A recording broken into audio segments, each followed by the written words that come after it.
ajudar de maneira financeira, tem o Pix na descrição. Então, galera, dá a moral aí, tá bom? Porque a gente está nativo aí durante a Copa do Mundo, muita coisa acontecendo e a gente trazendo todas as informações para vocês. Vamos lá, galera. Olha, eu vou começar falando do Cristiano Ronaldo. O jogo acabou de acabar, Portugal venceu por 5-0 o Uzbequistão, jogando bem.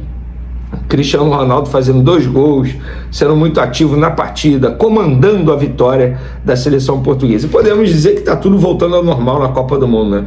Depois da Espanha estrear 0-0 Cabo Verde, jogando mal, seleção portuguesa estrear jogando mal, aí a Espanha vai lá e goleia, agora Portugal vai lá e goleia. Daqui a pouco Inglaterra entre campo, Mbappé comendo a bola, Messi comendo a bola. Só falta a seleção brasileira comer a bola também nessa quarta-feira. Quem sabe, Neymar? Eu não tenho nenhuma esperança em Neymar. Inclusive, eu não tenho a menor expectativa. Não tenho mesmo em cima do Neymar. Pelo que eu acompanhei do Neymar com a camisa do Santos antes da Copa do Mundo, pelo que eu venho acompanhando na Copa do Mundo, eu tenho assistido a muitos jogos. Estou fissurado nos jogos da Copa do Mundo. O nível de intensidade aqui nas alturas. O Neymar, ele vem de ausência dos gramados 40 dias que ele não disputa uma partida e já estava em baixa fisicamente falando, e ele vem de uma lesão grave na panturrilha de grau 2. Gente, a equação não bate, de verdade. Estamos falando de uma competição de altíssimo nível, numa intensidade nas alturas, um jogador que está na fase final de carreira, embora tenha apenas 34 anos, que não joga há 40 dias e vem de uma lesão grave. E ele já fazia jogos muito abaixo.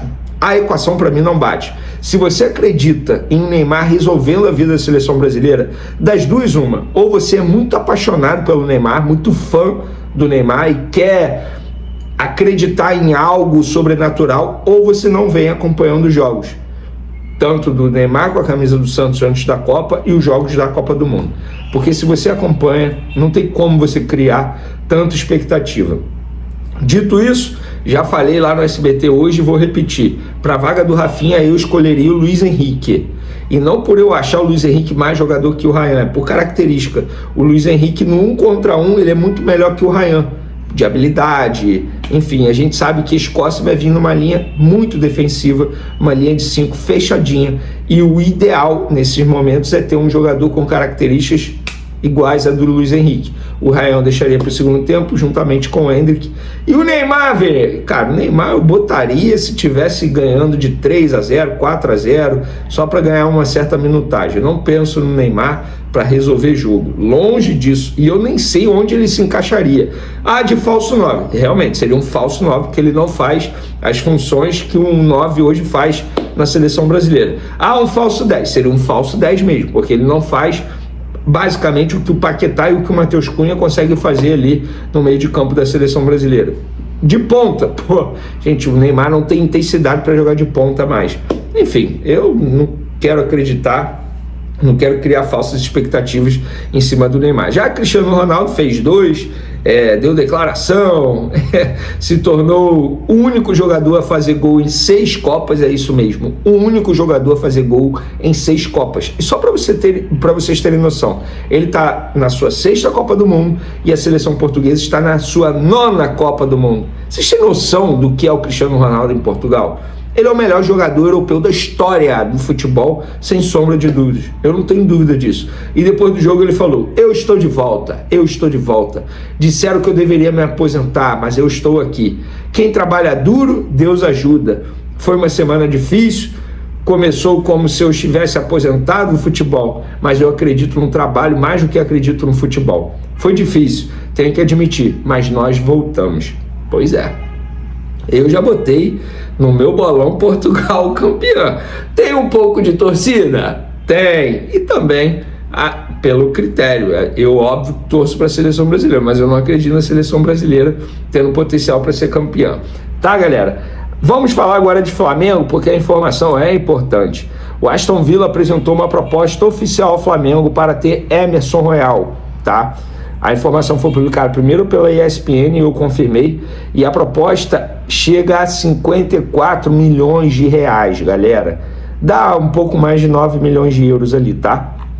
Lembrando que o Flamengo, para ter Emerson Royal, pagou ao Milan deixa eu ver o valor aqui que eu anotei, quase 80 milhões de reais. Na ocasião, a cotação bateu quase 80 milhões de reais, inclusive o Flamengo mostrou isso em seus documentos oficiais, balanço financeiro, enfim.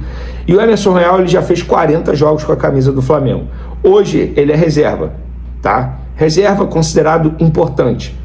Inclusive o Flamengo ainda não respondeu sobre a proposta, se vai vender ou não. Só o fato de estar pensando, tem chance, né? Porque a gente sabe, se fosse algo que o Flamengo não quisesse fazer de jeito nenhum, já teria recusado, tal como fez em outras situações e outras ocasiões envolvendo outros jogadores considerados mais importantes. Exemplo, Léo Pereira, enfim, outros jogadores. E aí o Flamengo avalia se vende ou não o Emerson Royal. Eu vou ser muito sincero, o contrato dele vai até 2028. Eu não vejo o Emerson Royal se valorizando com a camisa do Flamengo para receber propostas melhores que essas. Eu acho que o Flamengo deveria admitir que não foi uma contratação certeira, porque ele chegou para ser titular, isso precisa ser dito, ele não veio para ser reserva do Varela, não. Ele veio para ser titular, ele veio para a vaga do Wesley, o Wesley era titular, então ele perdeu a vaga para o Varela porque ele não performou bem com a camisa do Flamengo. Eu acho que o ideal seria o Flamengo vender. Recupera parte do dinheiro investido para ter Emerson Royal, busca um outro lateral direito, enquanto isso o Daniel Salles, que é de lateral direito sub-20, baita jogador que se destaca com a camisa sub-20 do Flamengo, já jogou pelo profissional, pode ser o reserva imediato do Varela. Inclusive foi nessa situação, num contexto muito parecido, que o Wesley surgiu. Na ocasião foi o Sampaoli que deu muita minutagem ao Wesley, comprou a briga com a torcida, inclusive que a torcida era contra, não gostava do Wesley e o Sampaoli. Talvez tenha sido o único acerto do Sampaoli, o único, como que eu vou dizer, legado do Sampaoli foi o Wesley, sem sombra de dúvidas, porque o trabalho de Sampaoli no Flamengo foi fraco. Então, eu já dei minha opinião, eu venderia, repito, proposta de 54 milhões de reais, parcelado, não seria tudo à vista, tá? Pelo que me relataram, em 3 parcelas. Então, eu venderia e buscaria um outro jogador para a posição. Se é para ser reserva do Varela, tem jogadores mais baratos, inclusive no mercado, para o Flamengo preencher essa lacuna, caso vendesse o Emerson Royal. E agora eu quero saber de vocês. Repito, o contrato dele vai até 2028. Daqui a um ano, o Flamengo vai ter que decidir se renova o contrato dele ou não, porque já bate naquela possibilidade de ele assinar e sair de graça. Gente, vende. Eu sou a favor da venda. E vocês? Vocês são a favor da venda ou não? Quero saber a opinião de vocês. Podem opinar também sobre o substituto do Rafinha, igual eu comentei no meu vídeo. Podem ficar à vontade, quero a opinião de vocês. Estou adorando a interatividade de vocês aí durante esse período de Copa do Mundo, sem Flamengo. Vene Casagrande, quem que você colocaria no lugar do Rafinha? Ele falou que botaria o Luiz Henrique, ele chegou a falar ali quando ele perguntou pro Jamal. O Rafinha, essas são as lesões na temporada dele. Eu vou ler as lesões, depois a gente vai debater aqui quem será que entra no lugar do Rafinha. Você de casa, hashtag SBT Esportivo, participa com a gente, parece aqui a tua mensagem, só não fala besteira, negócio de foto pelada, ninguém quer, tá? Bom, o resto você pode botar lá que vai aparecer aqui e a gente vai ficar sabendo a sua opinião. 25 de setembro de 2025, ano passado, lesão na coxa. Ficou 58 dias fora, perdeu 13 jogos no Barcelona. 15 de janeiro, aí a gente já tá falando de 2026, um tostão na coxa. Aí a gente tá falando de uma lesão de choque, né? 7 dias fora, perdeu um joguinho só lá no Barcelona. 2 de fevereiro desse ano, lesão na coxa, Barcelona, 13 dias fora, perdeu 3 jogos.